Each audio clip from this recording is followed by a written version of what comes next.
संविधान आज हम बात कर सकते हैं कुछ महत्वपूर्ण इशू। पहला ले लेते हम गन्ने का भाव जो उत्तर प्रदेश में है उस पर बात कर ले, क्योंकि गन्ने का भाव डिक्लेयर करती है उत्तर प्रदेश सरकार स्टेट का, वो अभी तक हुआ नहीं। पहले हरियाणा, पंजाब और उत्तर प्रदेश का एक किस्म से कंपटीशन रहता था। हरियाणा में भी इन्हीं की सरकार है, वहां पे अगले साल का भी भाव डिक्लेयर हुआ। उन्होंने कहा कि अगले साल हम 400 रुपए से ज्यादा का भाव देंगे, लेकिन उत्तर प्रदेश सरकार है कि यहाँ पे अभी भाव 350 रुपए का। धरने, प्रदर्शन, आंदोलन हुए, अभी भी कुछ जगह चल रहे हैं। क्या सरकारों को नहीं लगता कि जिस तरह से चीनी के भाव बढ़ रहे हैं कि गन्ने का भाव भी बढ़ना चाहिए? क्या 450 रुपये क्विंटल उत्तराखंड में गन्ना क्रेशर और जो अवैध रूप से शुगर फैक्ट्रियां खरीद करती है वो ज्यादा पे खरीद नहीं कर रही? क्या इसमें सरकार और मिल मालिक कोई मिलीभगत दिखाई देती है? उत्तर प्रदेश का किसान खास करके उसको लाभ ही मिल जाए और गन्ने का भाव बढ़ना चाहिए तो 400 रुपए से ऊपर जाए।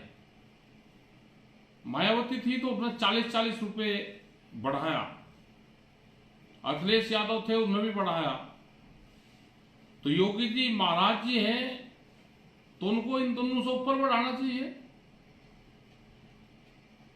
तो गन्ने पे हम इलाहाबाद में जो हमारा शिविर होगा उसमें हम आगे का निर्णय लेंगे।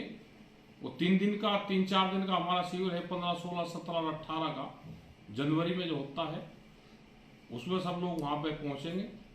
तो वहां पे गन्ने पर जो दूसरी फसलें हैं, एक बड़ा इशू है जीएम, जेनेटिकली मॉडिफाइड जो सीड आते थे, उसी में ही बीटी कॉटन यहाँ पे पैदा होती थी, उसके हमने विरोध भी किया था। और उसके बावजूद पहले कहते थे कि उसमें कोई कीट और पतंग नहीं लगते, लेकिन उसके बाद में भी उसमें बीटी जो कॉटन थी, जो जीएम थी, उसमें कीट पतंग आए और वो एक किस्म से खत्म सी हुई। पंजाब, हरियाणा, महाराष्ट्र, हरियाणा का कुछ क्षेत्र था, पंजाब और महाराष्ट्र में उसकी पैदावार होती थी, उससे बीमारी बढ़ी।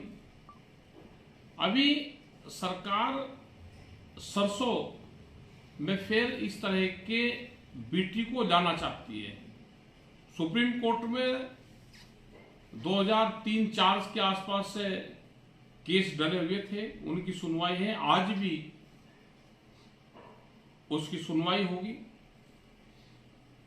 कि वो आना चाहिए नहीं आना चाहिए। पूरी दुनिया में बीटी बैन है। बीटी क्या है आम लोगों को पता भी नहीं। वो जेनेटिकली मॉडिफाइड है, उससे पर्यावरण को भी नुकसान होता है, पशु और ह्यूमन बॉडी को भी नुकसान करता है। तो वो पूर्ण रूप से देश में बैन होना चाहिए, उसके जो ट्रायल है वो बैन होना चाहिए। सरकार कहती है कि उससे पैदावार बढ़ेगी, पैदावार बीटी से नहीं बढ़ेगी। हमारे पास में सरसों की बहुत वैरायटियां हैं, जहरीली सरसों हमको नहीं चाहिए। आप उसको भाव दोगे तो किसान पैदावार करेगा, उसका क्षेत्रफल भी बढ़ाएगा।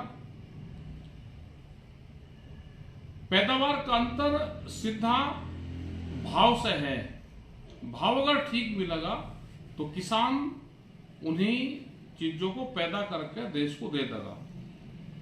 हमारे जो एग्रीकल्चर साइंटिस्ट है, क्या उन पे देश को विश्वास नहीं रहा? बहुत सी वैरायटियां हैं वे फसलों की निकाल सकते हैं, लेकिन क्या उनके फंड कम नहीं करेंगे? क्या हमारी एग्रीकल्चर यूनिवर्सिटी में बाहर के लोगों को रिसर्च के लिए यहाँ पे ट्रेनिंग और उनको स्थान नहीं दिए जा रहे? क्या विदेशों में हमारी रिसर्च विदेशों में होगी? हमारे जितने इंस्टीट्यूट बने हुए हैं वे मौसम के हिसाब से सब जगह हमारे एग्रीकल्चर यूनिवर्सिटियां बनी हुई है। हमको अपने साइंटिस्टों को, अपने यूनिवर्सिटी को अपडेट करना चाहिए, उनके फंड रिलीज करना चाहिए, अच्छी बिल्डिंगें बने, अच्छी हमारी लैब हो, मिट्टी के हिसाब से जांच हो, फर्जीवाड़ा ना हो। मिट्टी की जांच सिर्फ कागजों पर चलती रहेगी, इनकी मॉनिटरिंग कमेटी बने। सरकारों को इस तरफ ध्यान देना चाहिए। सरकारों की पॉलिसी होगी कि जमीन, किसान की जमीन छीन के इनको गरीब, मजदूर और बेरोजगार बनाओ और बड़ी कंपनियां जमीनों पे खेती करेगी।